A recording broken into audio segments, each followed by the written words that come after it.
Hello and welcome, my name is Chris and this is my review of the ESP LTD Alexi-600, the white Sawtooth model.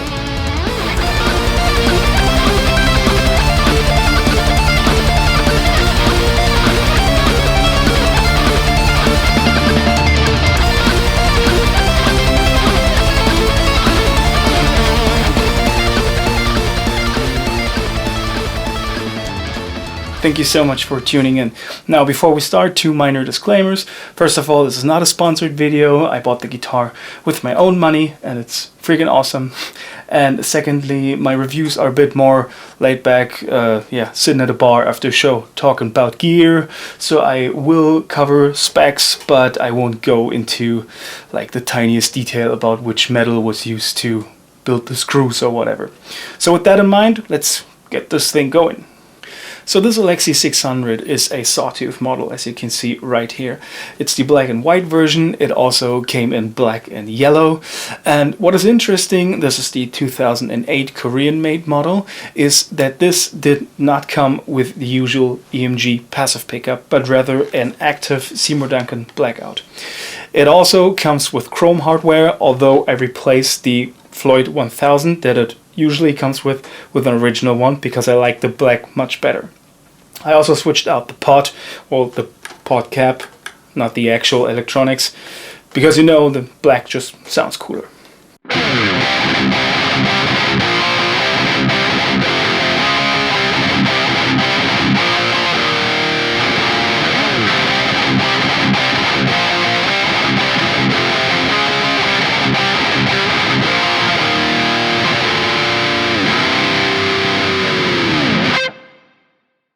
Now the overall build quality is pretty darn amazing. I didn't find anything that would bother me or annoy me. When I bought this guitar, it was 16 years old already.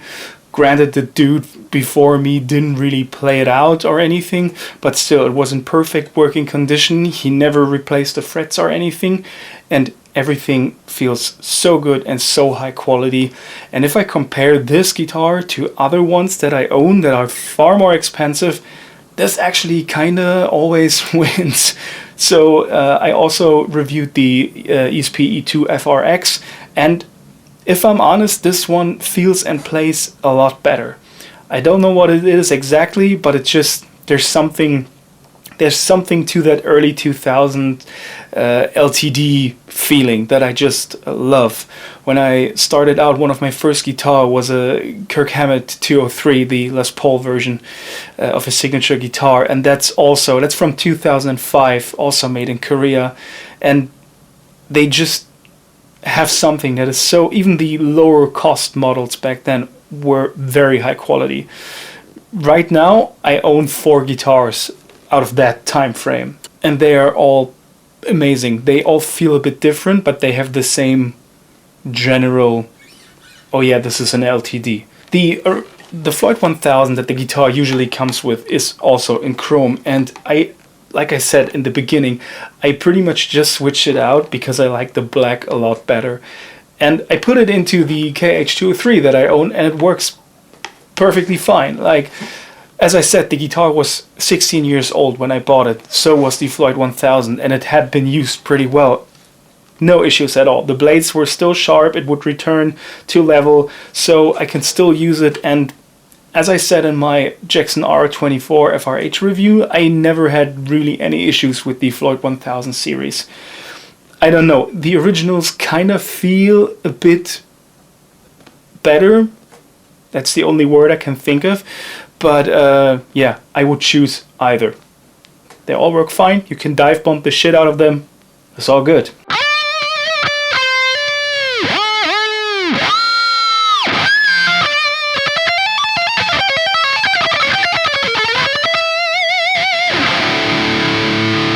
Now the blackout was something that I never experienced before. I said in other reviews that I'm an EMG 81 kind of guy, have them in loads of guitars, but yeah, when I first plugged the guitar in and did some sound tests, I was like, this is pretty dang cool. Like, it is supposed to be like a bit clearer in the highs and stuff, but I actually think has a touch more warmth than an EMG, so not having a neck pickup on this guitar is kind of alright, because the Blackout gives me enough warmth that it doesn't sound too spiky when you play up here. So I'm super satisfied with it, and originally I thought I'm probably gonna switch out the Blackout, but no reason for me to do so, and it'll stay in the guitar, I'm sure.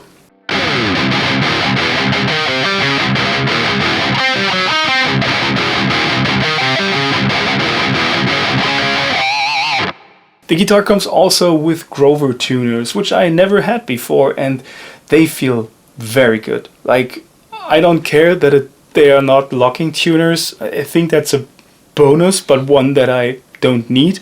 So these feel super high quality, and since I didn't want to purchase more tuners in black, I just kept them in there. Now I have this, well, gradient going from chrome hardware to black to more black, and I think that's pretty cool. The neck of the guitar, it has 24 frets by the way, of course, is glossy, and there was a time when I played mostly Ibanez where I fell in love with unfinished necks, and when I learned that this one has a finished glossy neck, I was like, well, we'll see about that, maybe I have to sand it down or whatever. But when I first played it, I was amazed at how good it felt. It's probably the best gloss that I ever felt on a guitar. It's so smooth, and even when you get it with sweaty hands when playing live on stage or whatever, I don't stick to it at all. It feels very high quality, it feels very nice actually. I think it looks great. I get why people prefer unfinished necks, but if all my glossy neck guitars had this gloss on there, I'd be completely, totally friggin' fine. So I won't sand this down anytime soon. I think it's amazing. Overall, the neck though is a lot thicker than you would expect. Like, when I went out to buy this guitar, I had in mind, okay, this is probably a shred guitar, right? This must feel like a Wizard neck or a Jackson neck. But no, it's a lot rounder and a lot thicker than you would think. And I've talked about this in the R24 review. Like, this is not what you would consider a shredding neck or anything like that. It's not like it's super round like with the E2 guitars, which are even rounder, more bat-like. But still, there is a very noticeable difference when you switch from a Jackson Randy Rhoads to this guitar. And it just gives the whole sound, especially when not plugged in or when playing clean, this rounder, warmer, not as spiky, not as a tacky sound. And yeah, I think it actually makes me want to riff on it more than play solos or anything. I dig it, but you absolutely have to keep that in mind. If your hands get tired more easily with thicker necks, I'd suggest you look for an Ibanez or a Jackson Randy Rhoads rather. What's also very interesting about the neck is that the neck heel is a lot bigger than you would expect, and that actually keeps you from comfortably playing in the very, very upper registers.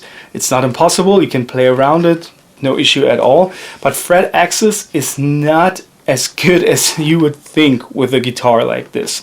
So as you can see, the transition starts around the 14th fret, and that's pretty low if you ask me, because once you go, you pretty much get stuck at the 16th fret. But when I think about the FRX, for example, that thing has fret access like there's no tomorrow. It's so easy to pretty much play down here and still have your thumb coming along for the ride. So here you get kind of stuck around here, and the rest, well, the fingers need to do.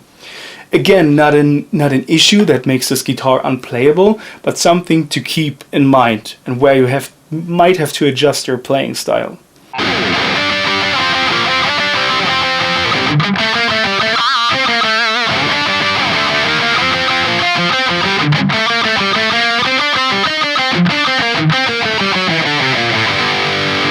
Something to keep in mind with this guitar, and honestly, I didn't think about that, even though I've seen so many videos of Alexi playing these guitars or other people on stage, on photos or whatever.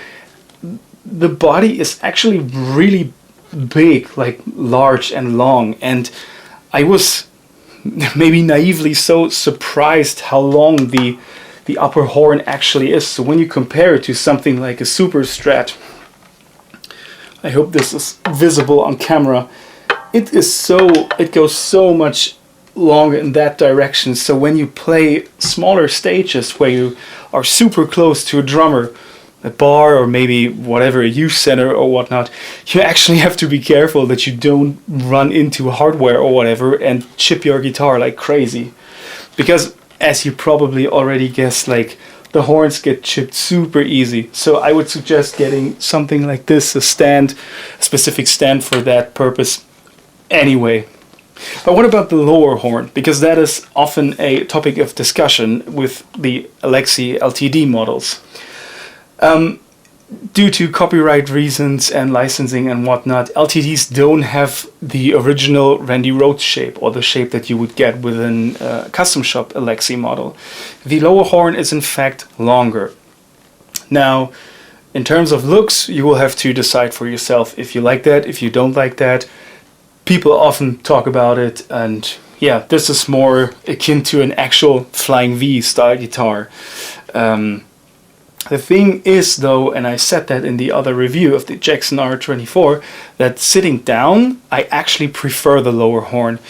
Because when I then put my leg up as well, I can tuck the horn in between my right leg and the guitar stays perfectly still, and I can kind of just glue it to my body.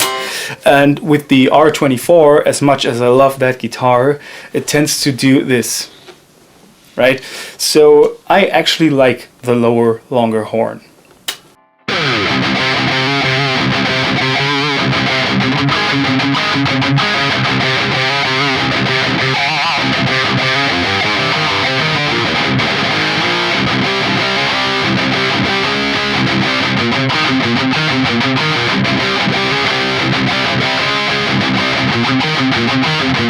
Now I want to take a minute to talk about my history, quote unquote, with this guitar or this model of guitar. So if you like this kind of stuff and want to take a short trip down memory lane with me, then I invite you to do so. And if you just want to see me do dive bombs, then skip ahead. That's also cool.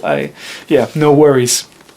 So this guitar was manufactured from 06 to I think 08 or 09, and back then I was in high school, and this was my dream guitar. Like, not even the ESP, because that was just way too fucking expensive, but the LTD model. And yeah, I mean, high school student, right? So you don't have any money, so even the LTD version was pretty much unobtainium.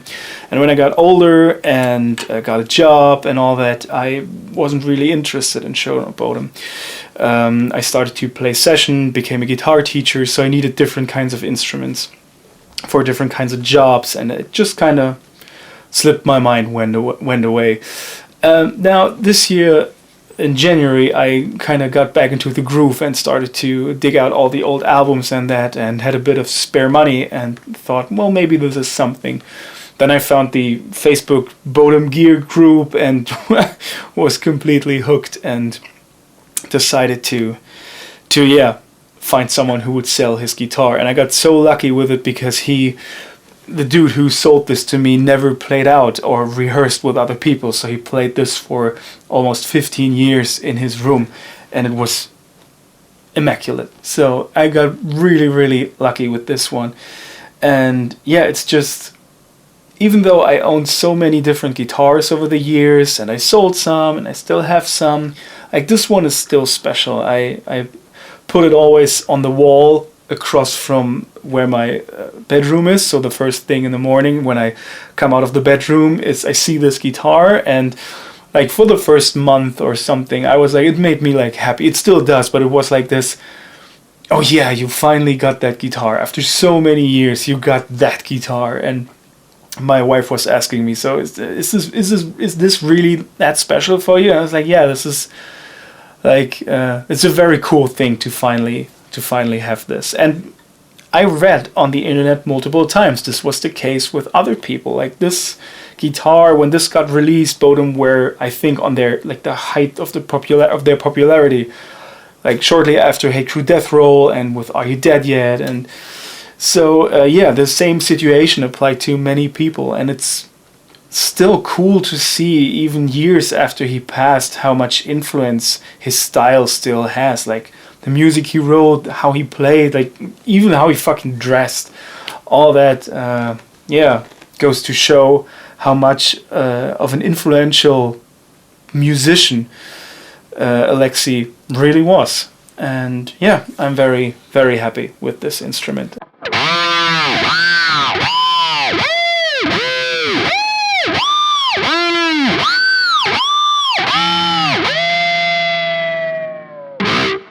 So all things considered, or final verdict of the guitar, it is a wonderful instrument. Like literally, I didn't find anything that I could complain about. Is it the most flexible instrument on the planet? No, it's not. I mean, it has a Floyd Rose and has a single bridge pickup, so you won't take this to a jazz gig or whatever, or a cover show with like, I don't know, 25 different genres. But if you buy this to play metal or specifically Children of Bodom stuff, it just feels right, and it makes you wanna. It doesn't matter if it's the old stuff in standard C sharp or standard D, or the more modern Bodom stuff in drop C or drop B.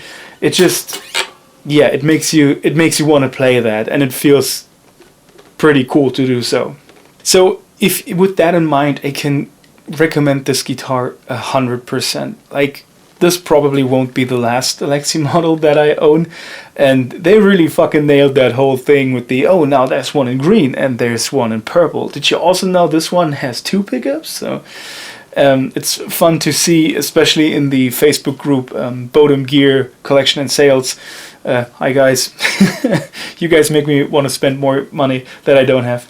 You can see some dudes having like a wall of Alexi guitars, like 7 to 8 different models, and it just looks amazing. They, I don't know, they trigger this completionist part of your brain, and you want to have all the colors and all the different models. So they are wonderful instruments, I think. And if you're a fan of Bodom, no questions. If you're a fan of Randy Rhoads style guitars, of course. Also, if you just want a guitar that's pretty much bare bones and looks cool, if you don't need a neck pickup or 2 different tone pots or coil split or whatever, just consider this, because it's an amazing guitar and you can find them on the used market. Well, the prices did rise after he passed, but you can still sometimes find them for $700 to $900, which is, I think, still an okay price for a very high quality instrument. So this pretty much concludes my review of the ESP LTD Alexi-600, the white Sawtooth model. Thank you so much for tuning in. It was a pleasure to do this. It was pretty much 15 years in the making, right? Took me quite some time to get this guitar, or 16 years rather. And yeah, if you enjoyed this video, then I would love to see you again and to chat about gear. I love this kind of stuff and love talking guitars. So if you're into Children of Bodom, I also uploaded a review of the Jackson RR24 FRH, the concept model that harkens back to his old custom shop guitar. I will also maybe upload a video about a certain synth that Bodom used. We'll see about that. So yeah, if you're a metal dude who also likes synth stuff, I got something coming your way. I would love to hear from you what else I should do. I got pedals to review, I got more guitars to review. Maybe I try some new stuff. Let me know in the comments as well as in the community tab. And yeah, with that being said, go listen to some Alexi. May he rest in peace, and let's all dive bomb in unison, right? Take care, thank you for tuning in. I've been Chris, and that's that.